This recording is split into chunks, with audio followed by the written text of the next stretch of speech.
నమస్తే, నేను సిరి.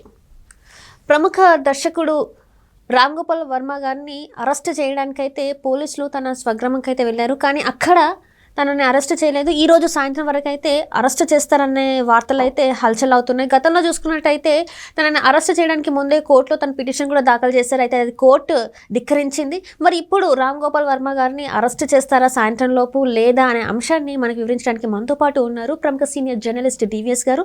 నమస్కారం సార్. నమస్తే సార్, ఇప్పుడు చూస్తున్నట్టయితే మరి రామ్ గోపాల్ వర్మని సోషల్ మీడియానే కావచ్చు, తను తీసిన సినిమాల ద్వారా కావచ్చు, అంటే వ్యక్తుల్ని కించపరిచేలాగా మాట్లాడడం అనేది జరిగింది. దాని మీద అయితే తన మీద కేసు అయితే ఫైల్ చేయడం జరిగింది.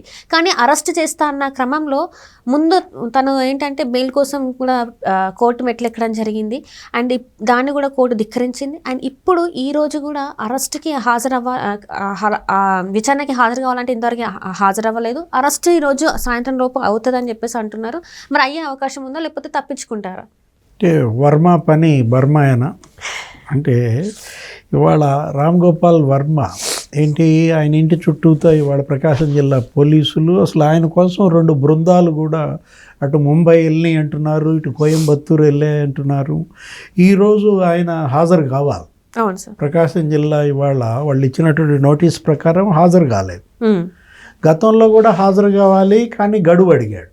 ఒక వారం రోజులు గడువు అడిగి మరి ఇవాళ కూడా హాజరు కాకపోతే అతను ఏదో క్వాష్ పిటిషన్కి ఏదో వెళ్తే అదేదో పక్కన పడేసింది కోర్టు. ముందస్తు బెయిల్ పిటిషన్ కూడా పెండింగ్లో ఉన్నట్టుంది. అయినా కూడా వెళ్ళి విచారణకు హాజరై ఇప్పుడు ఇవాళ ఏంటి, ఆయన వివిఐపి, అతను ఒక సెలబ్రిటీ, ఆయన భయపడాల్సిన అవసరం ఏంటి? అతను ఆ క్వాష్ పిటిషన్ వేసిన దాంట్లో కానీ బెయిల్ కేసిన దాంట్లో కానీ ఆయన ఏం రాశాడు, 3rd డిగ్రీ మెథడ్ ఉపయోగించే ప్రమాదం ఉందన్నాడు. అంటే భయపడుతున్నాడు అనేది వాళ్ళు కనపడుతుంది. తను 3rd డిగ్రీ తనపైన ఉపయోగించడం అంటే గతంలో రఘురామకృష్ణరాజు పైన ఎలా అయితే 3rd డిగ్రీ వాడారో తనకి అదే పరిస్థితి వస్తుందనా? అంటే ఆ రోజు రఘురామకృష్ణరాజుని మనం చూసాం గుంటూరు సిఐడి కార్యాలయంలో, ఆయన అరికాళ్ళు బొబ్బలు. కానీ అప్పుడున్నది ముఖ్యమంత్రి జగన్, ఇప్పుడున్నది ముఖ్యమంత్రి జగన్ కాదు, ఏది చంద్రబాబు కదా. మిమ్మల్ని పిలుస్తారు, విచారిస్తారు, 41A ఏదో ఇస్తారు, అయిపోతుంది. ఇప్పుడు ఇంతకుముందు వీళ్ళంతా ఎవరు అవినాష్ దేవినేని, లేకపోతే ఆయన కూడా వెళ్ళాడు కదా, ఎవరు సజ్జల రామకృష్ణారెడ్డి, లేళ్లప్పిరెడ్డి, మంగళగిరి పోలీస్ స్టేషన్కి ఎన్ని మాట వెళ్ళారు, జోగి రమేష్. ఆయన ఇప్పుడు చూస్తుంటే బోరగడ్డ అనిల్ కూడా మనం చూసాం కొన్ని వీడియోలు, ఆయన గురించి బిర్యానీ పెట్టిందే కావచ్చు, స్టేషన్లో ఆయనకి రాచమర్యాదలు ఇవన్నీ కావచ్చు. ఆయన కూడా ఎందుకు భయపడుతున్నారు అనుకోవాలి. బోరగడ్డ అనిల్ సినిమా వేరు, అది అతనేంటి కాదు, మరీ వల్గర్గా వెళ్ళాడు. అతనేమి సెలబ్రిటీ కాదు, ఒక రౌడీ షీటర్గా. అది ఇప్పుడు ఈయనేంటి, ఇప్పుడు ఈయన ఒక ప్రసిద్ధ సినిమా దర్శకుడు. ఇప్పుడు దేశం గర్వించదగ్గ సాంకేతిక నిపుణుడుగా ఆయన రికార్డుల్లో ఉంటుంది. ఒక సినిమా దర్శకుడిగా, ఎడిటర్గా, ఒక స్టోరీ రైటర్గా అతను ఏంటి,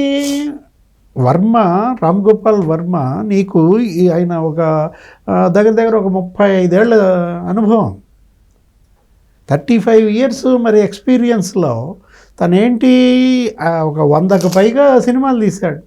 షార్ట్ ఫిల్ములు కానీ, టెలివిజన్ ఫిల్ములు కానీ. నీకు శివాతో ఇతని ట్రెండ్ బిగిన్ అయింది. అవును సార్. అసలు తీసిన 100 సినిమాల్లో సగం హిందీయే. అంటే బాలీవుడ్లో కూడా అంత పేరు పొందినటువంటి తెలుగు దర్శకుడు ఇవాళ ఈ పరిస్థితికి వచ్చాడంటే చెట్టు ఉడికాక కుక్కమూతి పిందులు పుడతాయంటాడు. ఎన్టీ రామారావు, సీనియర్ ఎన్టీఆర్ కాంగ్రెస్ని విమర్శిస్తూ అది 100 ఏళ్ల పార్టీ అంటే, సరే ఆ 100 ఏళ్ల పార్టీ అది చెట్టు ఉడికింది. ఇప్పుడున్న కాంగ్రెస్ నాయకులంతా కుక్కమూతి పిందులు అనేవాడు. ఇప్పుడు రామ్ గోపాల్ వర్మ అలా కనపడుతున్నాడు మన కంటికి. అంటే ఏంటి, తొండ ముదిరి ఊసర వెళ్ళైనట్టుగా ఆయన పతనం. ఇంతకుముందు చెప్పుకున్నదంతా ఆయన ఉత్థానం.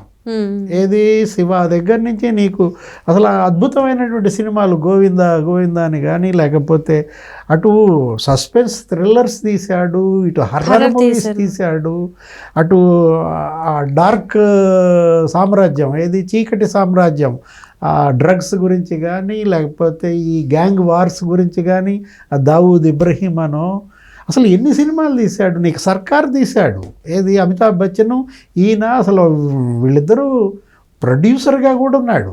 ఒక దర్శకుడే కాదు, ఎవరు ఆర్జీవి, ఆ తాజ్ నీకు తెలుసు హోటల్ తాజ్, అవును సార్, అవునవును. ఆ పేలుళ్ళ పైన ఒక సినిమా తీశాడు, అప్పటి ముఖ్యమంత్రి కొడుకునే ఏమైనా పెట్టుకున్నాడు. అసలు ఏమైందంటే తొండ ముదిరి ఊసర వీళ్ళు అన్నది అదే. తర్వాత ఇక ఆయనకి సినిమాలు దొరక్క మరి సామాజిక ఇతివృత్తాలే కథాంశాలుగా మలుచుకుంటూ బెదిరించటం, వాళ్ళ స్టోరీతో సినిమా తీయడం. అంటే పరిటాల రవి గారి గురించి కూడా సినిమా తీయడం రక్త చరిత్ర 1, రక్త చరిత్ర 2 అని అటు పరిటాల కుటుంబం, ఇటు మద్దెల చెరువు కుటుంబం, సూరి. సరే అదే కాదు, వంగవీటి రంగ, వంగవీటిను దేవినేని మీద అదొక స్టోరీ.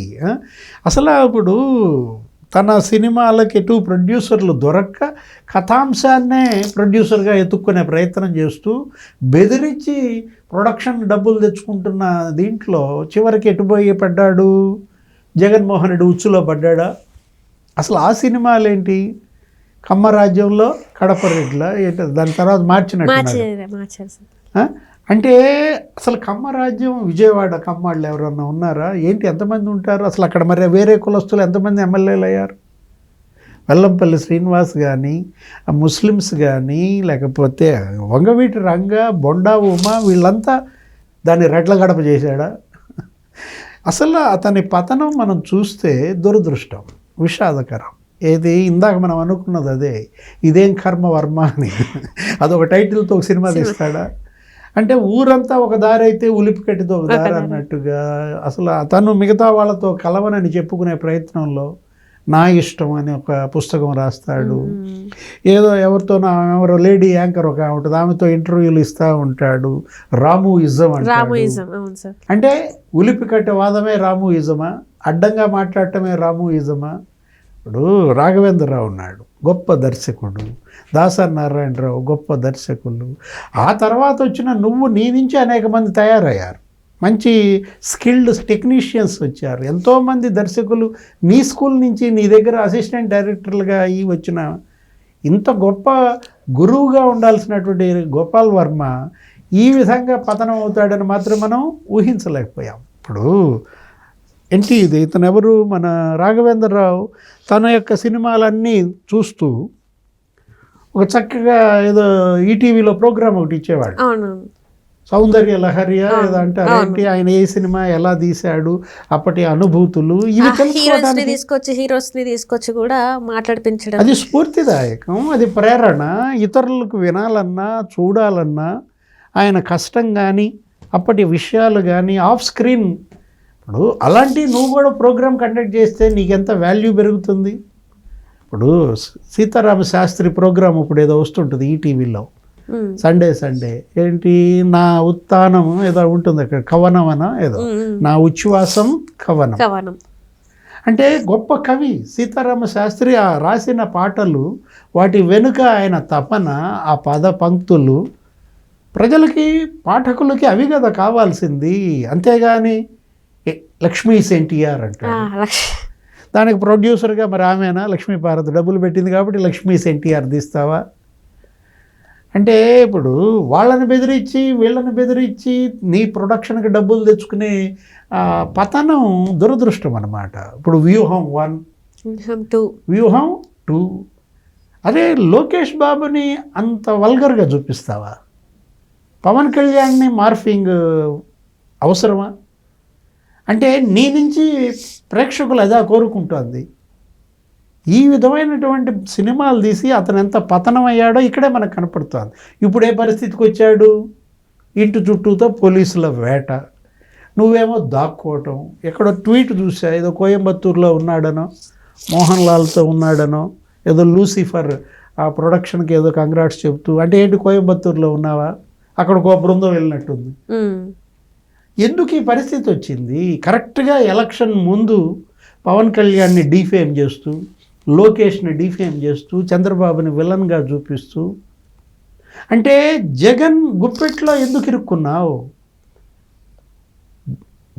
చివరికి రామ్ గోపాల్ వర్మ మనం చూసాం ఏంటి, ఒక సైకో చుట్టూ 10 మంది సైకోలు చేరినట్టుగా, ఒక దొంగోడు చుట్టూ 10 మంది దొంగలు చేరినట్టుగా. అరే శ్రీరెడ్డి ఆమె, అవును సార్, ఆమె చక్కగా ఏదో ఇది ఇచ్చింది, ఏంటి ఓపెన్ లెటర్స్ ఏదో రాసింది. అవును సార్, వీడియో కూడా వదిలింది ఏంటి, నన్ను క్షమించు లోకేష్ అవును అన్న, తెలియకుండా మాట్లాడినా అని చెప్పేసి నన్ను లేటెస్ట్ కూడా. క్షమించండి పవన్ కళ్యాణ్ గారు, అనితమ్మ క్షమాపణ, పేరు పేరున క్షమాపణలు. ఇప్పుడు చివరికి పోసాని కూడా పరివర్తన వచ్చింది కదా కొద్దిగా. రాజకీయాలకు దూరం అని చెప్పేశాడు. నా కుటుంబం చాలా బాధపడుతోంది. నేను అదే అనుకున్నా, రామ్ గోపాల్ వర్మ రేపో మాపో ఒక వీడియో వదులుతాడేమో అనుకున్నాం. ఉమ్. ఏది ఇంకెప్పుడు ఇలాంటి సినిమాలు తీయను, ఇప్పుడు నేను చాలా పతనమయ్యాను, నాకు ఈ పరిస్థితికి నా మీద నాకే జాలేస్తుంది అంటూ రామ్ గోపాల్ వర్మ కూడా ఒక వీడియో వదులుతాడు అనుకుంటే పారిపోతున్నాడు. అంటే ఇప్పుడు తనంతా వేరే దారి కదా సార్, అందరూ ఒక దారిలో వెళ్తుంటే నేను మాత్రం దానికి ఆపోజిట్లో వెళ్తాను అని చెప్పేసి అట్లా ఇదే దారి, ఇక జైలు దారే. అందరిది ఒక దారి అయితే నాది ఒక దారి అంటే ఏం జరుగుద్ది, జైలు దారి అవుతుంది. జైలు పిలుస్తుందా? Right sir, right. Thank you so much sir.